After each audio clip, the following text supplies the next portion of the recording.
Il-Kumpanija Internazzjonali għar reklutaġġ fis-settur tal-avjazzjoni, Qualitair, se tibda topera minn Malta. Qualitair ilha 10 snin tipprovdi riżorsi umani għat-tiswija tal-ajruplani u issa se tiftaħ uffiċini fl-Ajruport Malti biex tħarreġ aktar persuni f'kull qasam tas-settur. It-kabir bla preċedent fis-settur qed joħloq domanda kbira fl-impjiegi, iżda riżors uman huwa limitat. Għaldastant bl-investiment ta' Qualitair f'pajjiżna din id-domanda mistennija tkun indirizzata.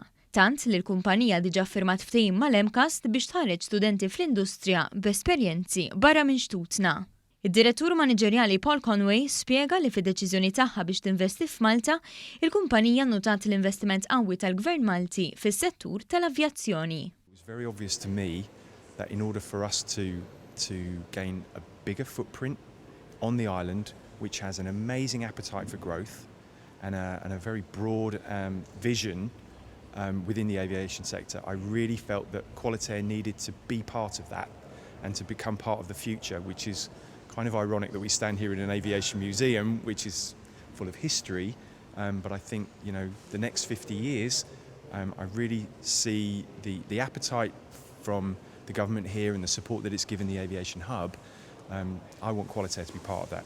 Il-Ministru tat Turiżmu Konrad Mizzi innota li s-settur tal-avjazzjoni qed joffri xogħlijiet ta' kwalità u din is-sena s'April diġà kienet irreġistrata żieda ta' 5% fil-persuni li ġew impjegati fl-industrija meta mqabbel mal-istess perjodu is-sena l-oħra.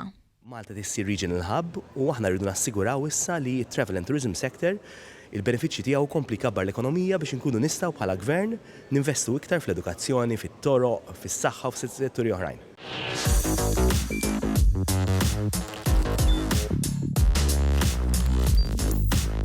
Idħol fuq one.com.mt u hemmhekk tista' tara l-programmi kollha li jxandru fuq One permezz ta' One Play.